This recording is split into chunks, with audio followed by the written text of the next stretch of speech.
Hello everyone, good morning. शुरू करते हैं सेशन को। आज हम यहाँ पर 25 अप्रैल के सभी करंट अफेयर डिटेल में डिस्कस करेंगे। एक एक फैक्ट, एक एक क्वेश्चन, एक एक करंट अफेयर आराम से सुनिए, एंड तक सेशन में बने रहिएगा। पीडीएफ और मॉक टेस्ट के लिए एप्लीकेशन को चेकआउट करो। आपको एप्लीकेशन पर फ्री ऑफ कॉस्ट दोनों चीजें मिल जाएगी, तो कलेक्ट कीजिएगा, एप्लीकेशन को चेकआउट कीजिए। काफी सारे आपके लिए फ्री पीडीएफ एप्लीकेशन पर आपको देखने को मिल जाएंगे, तो चेकआउट कीजिए एप्लीकेशन को। हम चलते हैं सबसे पहले क्वेश्चन की तरफ। इंपॉर्टेंट है, नोट कीजिएगा। 25 अप्रैल में पहला क्वेश्चन है हमारा, यूनेस्को ने आधिकारिक तौर पर किस मोरक्को के शहर को वर्ष 2026 के लिए विश्व पुस्तक राजधानी नामित किया है? तो मोरक्को का नाम सुना होगा इतिहास में आपने। कहां का देश है? यह देश है अफ्रीका कॉन्टिनेंट का। अफ्रीका के उत्तर में देखने को मिलता है मोरक्को। कभी मोरक्को निवासी इब्न बतूता भारत आया था। अब कमेंट में बताना कि किसके शासनकाल में आया था। ठीक है, तो यहां पर मोरक्को की बात की जा रही है। मोरक्को का एक शहर है जिसका नाम है रबात। मोरक्को के रबात शहर को यूनेस्को ने ऑफिशियली 2026 के लिए वर्ल्ड बुक कैपिटल घोषित किया है। तो आंसर हो जाएगा यहां पर रबात। यहां पर अगर आप मैप देखेंगे तो आपको पता चलेगा कि अफ्रीका कॉन्टिनेंट के उत्तर पश्चिम में आपको देखने को मिलेगा मोरक्को। डिटेल जान लेते हैं। अभी world book and copyright day मनाया गया है 23 अप्रैल को। तो 23 अप्रैल को जो world book and copyright day था ना, इसी दिन यूनेस्को ने रबात को वर्ष 2026 के लिए वर्ल्ड बुक कैपिटल के रूप में घोषित किया है। देखिए, उद्देश्य क्या है कि यूनेस्को किसी भी सिटी को वर्ल्ड बुक कैपिटल का दर्जा देता है हर साल। पूरे वर्ल्ड में साक्षरता को बढ़ावा देना, जो बुक इंडस्ट्रीज है उनके विकास को बढ़ावा देना, और नॉलेज इकोनॉमी को बढ़ावा देना। यह उद्देश्य है कि यूनेस्को हर साल किसी ना किसी शहर को वर्ल्ड बुक कैपिटल के रूप में ऑथराइज करता है या मान्यता देता है।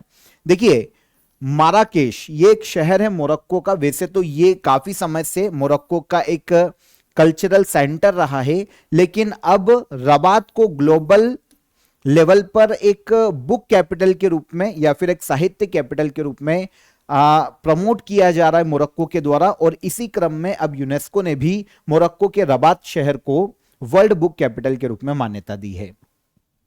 मोरक्को की बढ़ती पब्लिशिंग पावर और अफ्रीका में शिक्षा के केंद्र के रूप में डेवलप किया जा रहा है मोरक्को के रबात शहर को। तो इंटरेस्टिंग है, वर्ल्ड बुक कैपिटल घोषित किया गया रबात को। यूनेस्को की यहां पर बात करनी पड़ेगी क्योंकि इसके द्वारा दर्जा दिया जा रहा है वर्ल्ड बुक कैपिटल का। यूनेस्को जो है ना, पूरे वर्ल्ड में एजुकेशन, कल्चर, साइंस, इन क्षेत्रों को बढ़ावा देने के लिए और इन क्षेत्रों में सहयोग के लिए काम करने वाली यूनाइटेड नेशन की एक एजेंसी है। इसकी स्थापना 1945 में की गई थी और यूनेस्को का हेडक्वार्टर है पेरिस में। यह एक बेसिक फैक्ट है। इसके अलावा जब हम बात करते हैं वर्ल्ड बुक कैपिटल की, तो ये यूनेस्को का एक इनिशिएटिव है जिसकी शुरुआत यूनेस्को ने की थी 2001 में। मैड्रिड से ये शुरू हुआ था और उसके बाद हर शहर को हर साल, मतलब अलग अलग शहर को हर साल बुक कैपिटल के रूप में एड्रेस किया जाता है। अब एक वर्ष के लिए कोई एक शहर वर्ल्ड बुक कैपिटल घोषित की जाती है ताकि यूनेस्को पूरे वर्ल्ड में रीडिंग को, एजुकेशन को बढ़ावा दे सके और किसी एक शहर को उसके कल्चर को प्रमोट करने के लिए, उसके साहित्य को प्रमोट करने के लिए वर्ल्ड बुक कैपिटल का दर्जा देता है किसी शहर को। इस बार दिया गया मोरक्को के रबात शहर को 2026 के लिए। अब बात आती है कि लास्ट ईयर कौन था। तो लास्ट ईयर घोषित किया गया था रियो डी जेनेरियो। कहां पर है? ब्राजील का शहर है रियो डी जेनेरियो। यह 2025 में वर्ल्ड बुक कैपिटल के रूप में घोषित किया गया था। इंटरेस्टिंग क्वेश्चन है और इंटरेस्टिंग फैक्ट है, याद रखिएगा। आगे बढ़ेंगे। हाल ही में किस सेलिब्रिटी जोड़े को महाराष्ट्र राज्य सड़क परिवहन निगम का ब्रांड एम्बेसडर नियुक्त किया गया है?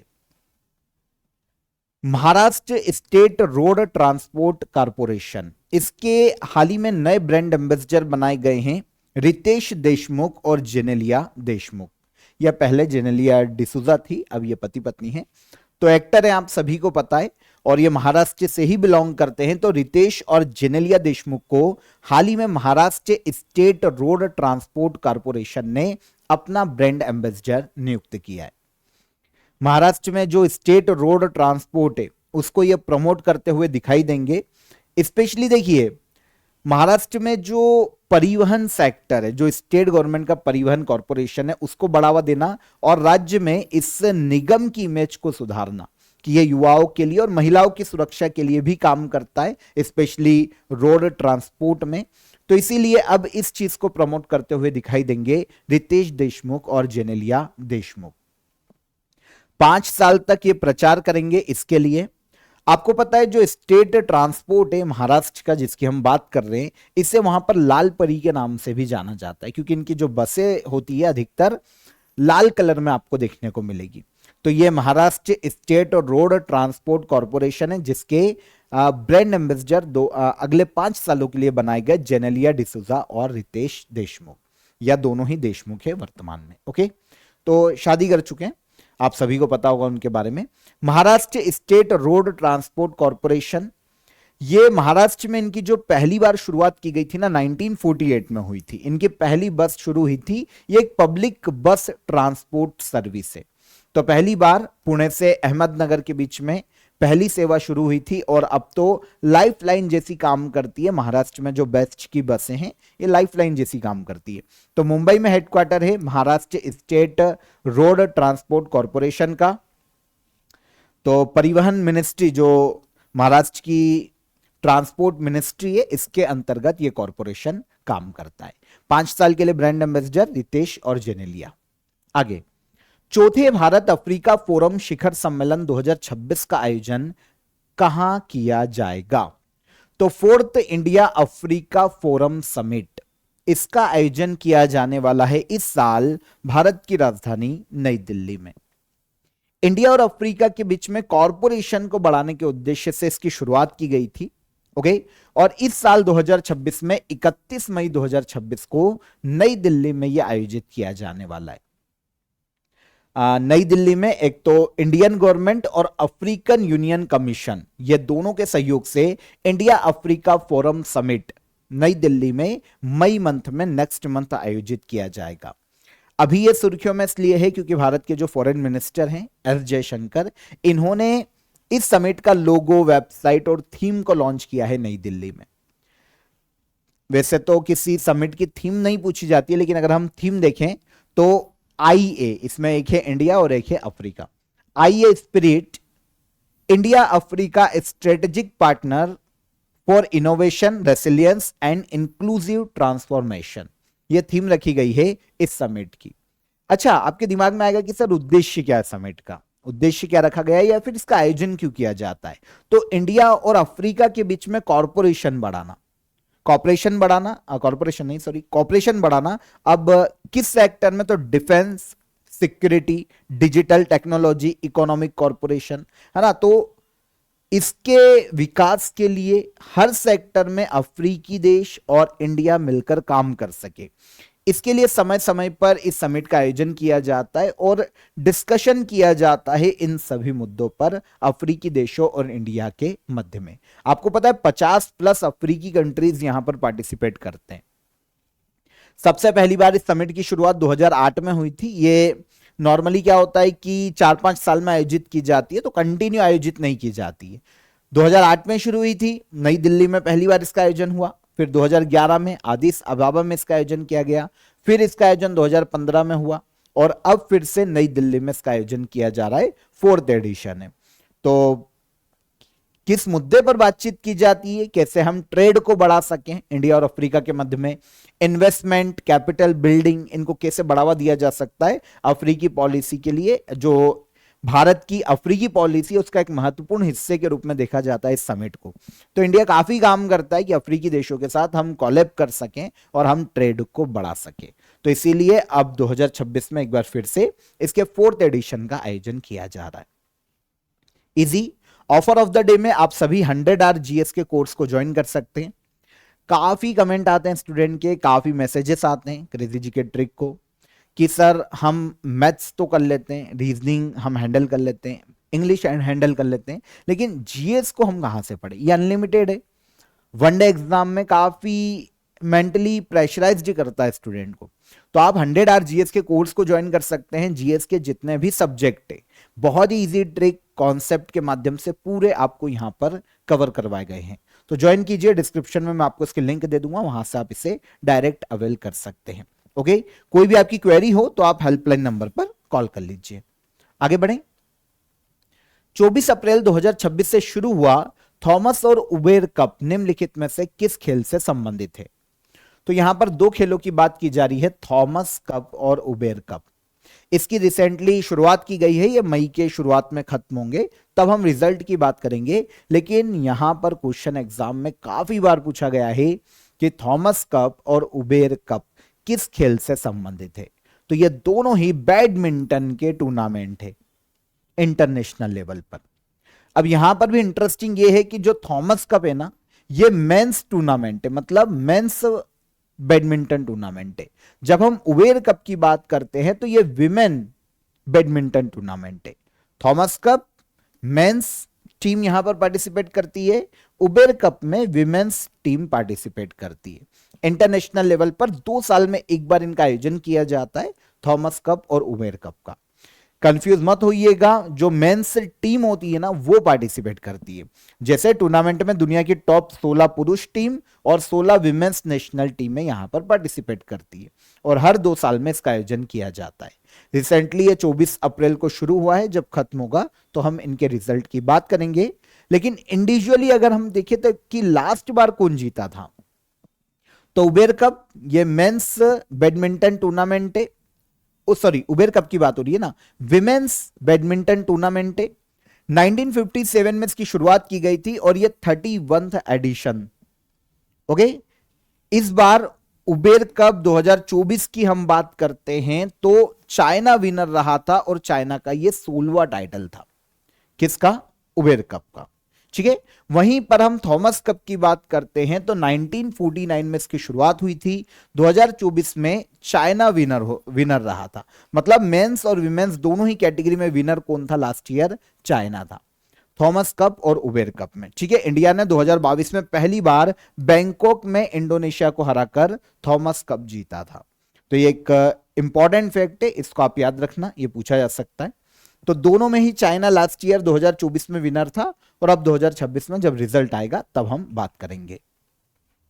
बैडमिंटन वर्ल्ड फेडरेशन, यह वर्ल्ड की गवर्निंग बॉडी है, बैडमिंटन को गवर्न करती है और यही ऐसे कप्स आयोजित करती है। जैसे देखिए Thomas cup, Uber cup, Sudirman cup, ये सारे की सारे कौन आयोजित करवाता है? तो ये बैडमिंटन वर्ल्ड फेडरेशन आयोजित करवाता है। इजी, 1934 में इस संस्था का गठन किया गया था, बैडमिंटन वर्ल्ड फेडरेशन का। 1934 से इसका संस्था काम कर रही है वर्ल्ड लेवल पर। वर्ल्ड बैडमिंटन रैंकिंग, रूल्स, ये सारी ही बैडमिंटन वर्ल्ड फेडरेशन के द्वारा बनाई जाती है। ठीक है, और कुनियंग पटामा इस संस्था के वर्तमान में प्रेसिडेंट के पद पर हैं। लॉस वेगास में आयोजित NAB शो 2026 में किन दो भारतीय मूल की कंपनियों को AI और मीडिया सप्लाई चेन में उनके नवाचारों के लिए प्रोडक्ट ऑफ द ईयर पुरस्कार से सम्मानित किया गया है? तो ये एक अवार्ड है, समझना इसको। इसका नाम क्या है? National association of broadcasters show 2026 आयोजन किया गया है USA के लॉस वेगास में। और इसमें इंडिया की 2 कंपनियों को AI और मीडिया सप्लाई चेन में उनके इनोवेशन के लिए सम्मानित किया गया है। ये 2 कंपनी है, एक है HCL टेक और एक है अमागी कॉर्पोरेशन। तो वैसे ये जो अवार्ड है ना, national association of broadcasters show में जो अवार्ड दिए जाते हैं, काफी सारी कैटेगरी में दिए जाते हैं, लेकिन हमारी 2 कंपनियों को मिले तो हम इनकी बात करेंगे, HCL टेक और अमागी कॉर्पोरेशन। और वर्ल्ड में तो फिर बहुत सारी कंपनियों को अवार्ड दिए गए हैं अलग अलग कैटेगरी में। तो पहली चीज तो आयोजन कहां हुआ शो का? National association of broadcaster show 2026 Las Vegas में आयोजित किया गया USA में। इसमें भारत की 2 कंपनियों को HCL टेक और अमागी कॉर्पोरेशन को product of the year category में अवार्ड दिया गया। नॉर्मली ये जो अवार्ड है ना, इस शो में उन इनोवेशन को दिया जाता है, ऐसे कोई भी कंपनी ने कोई इनोवेशन किया हो जो मीडिया एंटरटेनमेंट टेक्नोलॉजी के फ्यूचर को बेहतर बनाने के लिए कोई इनोवेशन हो, तो ऐसे किसी इनोवेशन को दिया जा सकता है। ऐसा इनोवेशन जो मीडिया एंटरटेनमेंट इन इंडस्ट्रीज को बूस्ट करे। तो HCL टेक और अमागी कॉरपोरेशन को दिया गया। अब इसमें HCL टेक अवार्ड कौन सा है? प्रोडक्ट ऑफ द ईयर का अवार्ड HCL टेक को क्यों दिया गया? तो HCL टेक ने वॉइस ऑप्स AI बनाया है। मीडिया कंपनीज को वॉइस डेटा को मैनेज करने और एनालिसिस करने में यह मदद करता है। तो ये HCL टेक का एक इनिशिएटिव हो गया, एक इनोवेशन हो गया। अमागी कॉरपोरेशन की बात करें तो इन्होंने अमागी न्यूज पल्स नाम की एक चीज बनाई है। AI जैसा ही है, न्यूज चैनल के कंटेंट ऑटोमेशन और मैनेजमेंट को आसान बनाता है। तो ये दोनों इनोवेशन के लिए इन दोनों कंपनियों को सम्मानित किया गया है। ठीक है, national association of broadcasters show आयोजन नेशनल एसोसिएशन ऑफ ब्रॉडकास्टर्स कराता है। लास वेगास में इसका आयोजन किया जाता है और यह हर साल आयोजित होता है।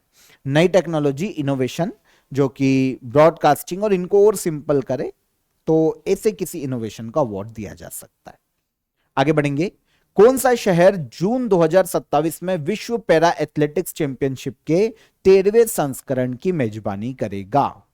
तो कौन सा चैंपियनशिप है? World para athletics championship. ये 2027 की बात हो रही है। तो 2027 में वर्ल्ड पैरा एथलेटिक्स चैंपियनशिप का 13th एडिशन आयोजित किया जाएगा ताशकंद में। ठीक है, उज्बेकिस्तान के ताशकंद में इसका आयोजन किया जाने वाला है जून 2027 में। यह 13वां एडिशन होगा जो कि ताशकंद में आयोजित किया जाएगा। ठीक है, तो पहली बार होगा जब सेंट्रल एशिया में इस बड़े पैरा स्पोर्ट्स इवेंट्स का आयोजन किया जा रहा है। पहली बार सेंट्रल एशिया में आयोजित हो रहा है उज्बेकिस्तान के ताशकंद में। वर्ल्ड पैरा एथलेटिक्स चैंपियनशिप सबसे पहली बार 1994 में शुरू हुई थी। जर्मनी के बर्लिन में पहली बार इसका आयोजन हुआ था। इस बार 2027 में नेक्स्ट ईयर 13वां एडिशन आयोजित किया जाएगा। पैरा एथलेटिक्स के लिए एक वर्ल्ड लेवल की चैंपियनशिप है ये। आयोजन इंटरनेशनल पैरालंपिक कमेटी के अंडर वर्ल्ड पैरा एथलेटिक्स के द्वारा किया जाता है। तो आयोजन करता कौन? World para athletics. ठीक है, ट्रैक एंड फील्ड इवेंट यहां पर आयोजित किए जाते हैं और ये 2 साल में एक बार आयोजित किया जाता है। इस साल नहीं हुआ है, 2027 में आयोजित किया जाएगा ताशकंद में। पैरालंपिक के बाद पैरा जो एथलेटिक्स है उसका सबसे बड़ा इवेंट ये माना जाता है। तो नाम क्या है इसका? वर्ल्ड पैरा एथलेटिक्स या फिर वर्ल्ड पैरा एथलेटिक्स चैंपियनशिप 2027 में कहां पर आयोजित की जाएगी? Tashkent, Uzbekistan. आगे बढ़ें। कोलंबो में आयोजित भारत श्रीलंका डाइविंग अभ्यास, जिसे डाइवेक्स 2026 के नाम से पुकारा जा रहा है, इसका 4थे संस्करण में किस भारतीय नौसेना जहाज ने भाग लिया है? तो डाइवेक्स ये भारत की और श्रीलंका की नौसेना के मध्य में एक डाइविंग अभ्यास है। इसमें भारत की ओर से इस बार INS निरीक्षक पार्टिसिपेट कर रहा है। INS निरीक्षक को भेजा गया है। आयोजन 21 अप्रैल को शुरू हुआ था, 27 अप्रैल तक ये आयोजित किया जा रहा है कोलंबो में।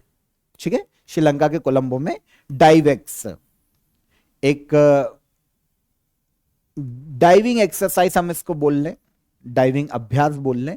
तो 4था एडिशन है, इस बार कोलंबो में आयोजित किया जा रहा है। दोनों देशों की जो नौसेना वो पार्टिसिपेट करती है। इंडिया की ओर से यहां पर INS निरीक्षक ने पार्टिसिपेट किया है और श्रीलंका की ओर से उनकी नेवी के जो डाइविंग क्रू है उन्होंने पार्टिसिपेट किया। तो INS निरीक्षक को हमने भेजा है। अभ्यास के उद्देश्य क्या है? डीप सी डाइविंग है ना, सबमरीन रेस्क्यू और अंडर वाटर ऑपरेशन में दोनों सेनाओं के बीच में तालमेल बना रहे और इंडियन ओशियन में अगर कभी ऐसी कंडीशन आ जाती है कि मिलके कोई जॉइंट ऑपरेशन करना, तो उसके लिए दोनों देशों की नेवी तैयार हो। तो इसी के लिए ये डाइविंग एक्सरसाइज आयोजित की जाती है जिसका नाम है डाइवेक्स। 4th एडिशन कोलंबो में आयोजित किया जा रहा है। इंडिया की ओर से पार्टिसिपेट करने वाला INS निरीक्षक है। यह इंडियन नेवी का एक diving support and submarine rescue vessel है। डीप सी डाइविंग के लिए इसका यूज किया जाता है। इसके नाम एक रिकॉर्ड है, नेशनल रिकॉर्ड 257 मीटर की डीप डाइव का नेशनल रिकॉर्ड है इसके नाम। ठीक है, Mazagon dock ship builders limited के द्वारा यह बनाया गया है। तो इंडिया और श्रीलंका के बीच में डाइवेक्स का आयोजन किया गया 4th एडिशन का। दोनों देशों के बीच में एक नेवल एक्सरसाइज है सिलिनेक्स, यह भी आयोजित की जाती है और एक मिलिट्री एक्सरसाइज है मित्र शक्ति, यह भी इंडिया और श्रीलंका के मध्य में आयोजित की जाती है। अप्रैल 2026 में किन दो अंतरराष्ट्रीय संगठनों ने एक्सट्रीम हिट एंड एग्रीकल्चर नामक संयुक्त रिपोर्ट जारी की है? तो रिसेंटली एक रिपोर्ट आई है, दो इंटरनेशनल ऑर्गेनाइजेशन ने मिलकर निकाली है वर्ल्ड और इंडिया की जो हिट है, हिट वेव से उनके लिए extreme hit and agriculture report ये जारी की गई है FAO एंड WMO। यह है फूड एंड एग्रीकल्चर ऑर्गेनाइजेशन और वर्ल्ड मेट्रोलॉजिकल ऑर्गेनाइजेशन। तो इन दोनों ने मिलकर एक रिपोर्ट निकाली है, ठीक है। फूड एंड एग्रीकल्चर ऑर्गेनाइजेशन और वर्ल्ड मेट्रोलॉजिकल ऑर्गेनाइजेशन की रिपोर्ट है extreme hit and agriculture joint report. इसमें जो एक्सट्रीम हिट बढ़ती जा रही, बढ़ती हुई गर्मी है उस पर, और जो फूड सिक्योरिटी है और फूड सिक्योरिटी पर क्या खतरा है एक्सट्रीम हिट का, इससे रिलेटेड इन्होंने अपनी रिपोर्ट दी है। वर्ल्ड के बारे में और इंडिया के बारे में दोनों को एड्रेस किया गया है। हम भारत की बात करते हैं। भारत में गंगा और इंडस बेसिन को खेती के लिए हाई रिस्क जोन घोषित किया गया है हिट या एक्सट्रीम हिट के कारण, ठीक है, इस रिपोर्ट में। इसके अलावा रिपोर्ट के अनुसार 21वीं सेंचुरी के एंड तक जो एग्रीकल्चर वर्कर है या जो कृषि श्रमिक है ना, इनके काम करने की जो कैपेसिटी है कृषि एग्रीकल्चर सेक्टर में, जो कार्य क्षमता है वो 40% तक गिर सकती है एक्सट्रीम हिट के कारण। जैसे जैसे ग्लोबल वार्मिंग बढ़ रहा है और जैसे जैसे गर्मी बढ़ रही है, उसके कारण ये जो एग्रीकल्चर सेक्टर में काम करने वाले लोग हैं ना, इनकी कार्य क्षमता भी गिरेगी। हिट वेव से आने वाले समय में चावल, गेहूं, फल, सब्जियां या फिर जो डेयरी प्रोडक्ट है उनमें भी गिरावट आएगी। मतलब फूड सिक्योरिटी पर इफेक्ट आएगा। फूड सिक्योरिटी को सस्टेनेबल तरीके से बनाए रखने में बहुत दिक्कत आएगी एक्सट्रीम हिट के कारण। इंडियन इंपैक्ट देखिए तो भारत में गर्मी और जो ह्यूमिडिटी है इसके बढ़ने के कारण जो प्रोडक्टिविटी है एग्रीकल्चर पर वो काफी इफेक्ट होगी, एग्रीकल्चर पर काफी नेगेटिव इफेक्ट पड़ेगा, प्रभावित होंगे, ये बताया गया है इस रिपोर्ट में। तो रिपोर्ट दो संस्थाओं ने मिलकर जारी की है, फूड एंड एग्रीकल्चर ऑर्गेनाइजेशन और वर्ल्ड मेट्रोलॉजिकल ऑर्गेनाइजेशन। रिपोर्ट का नाम है एक्सट्रीम हिट एंड एग्रीकल्चर। यहां पर फूड एंड एग्रीकल्चर ऑर्गेनाइजेशन की हम बात करें तो यूनाइटेड नेशन की एक एजेंसी है। ये पूरे वर्ल्ड में फूड सिक्योरिटी को बढ़ाने और हंगर को खत्म करने के लिए काम करती है। 1945 में संस्था की स्थापना हुई, इटली के रोम में इसका हेडक्वार्टर है। ओके, क्यू डोंग्यू इसके डायरेक्टर जनरल के पद पर है।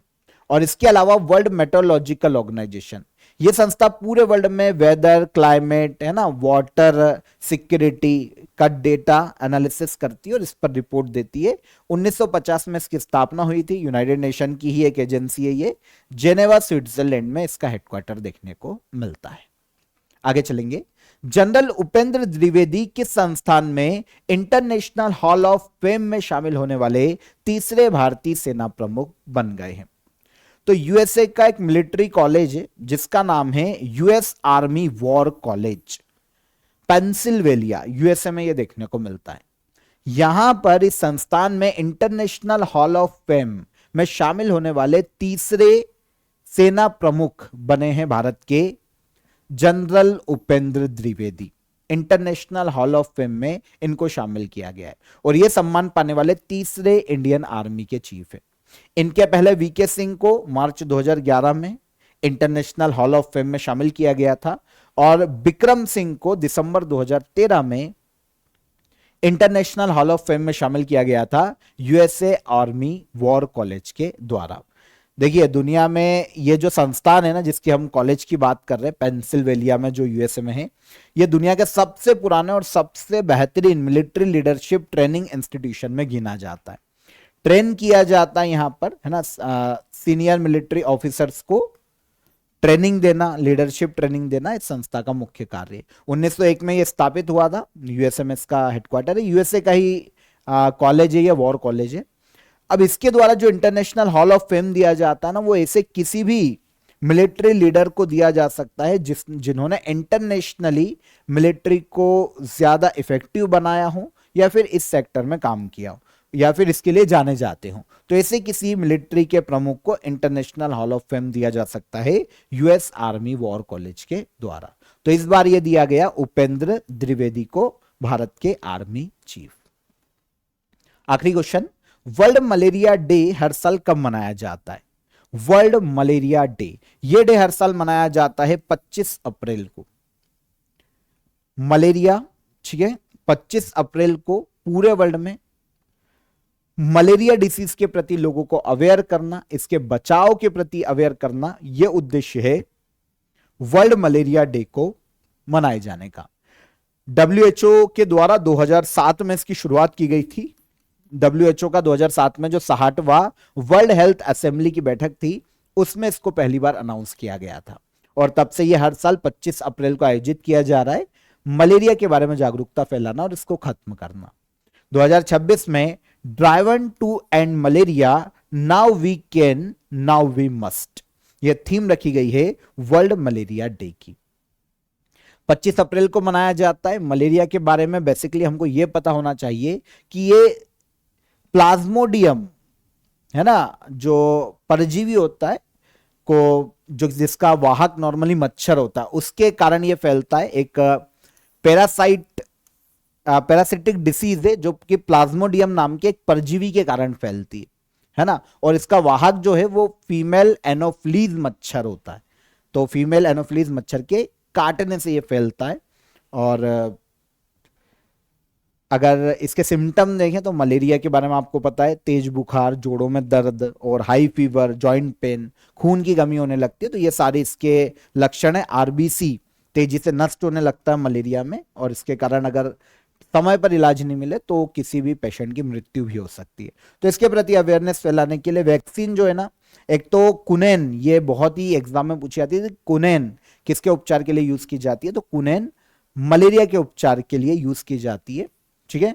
और क्लोरोक्विन दवाओं का यूज किया जाता है जब भी मलेरिया के मरीज का इलाज करना होता है। तो जो वैक्सीन है ना, उसमें इनका यूज किया जाता है। WHO ने 2021 में इनकी वैक्सीन को मंजूरी दी थी और तब से मलेरिया में गिरावट आई है, लेकिन अभी भी मलेरिया पूरी तरीके से वर्ल्ड से खत्म नहीं हुआ है, ठीक है। तो फीमेल एनोफ्लीज मच्छर के काटने से फैलता है मलेरिया डिसीज, एक प्लाज्मोडियम नाम के परजीवी के कारण फैलता है।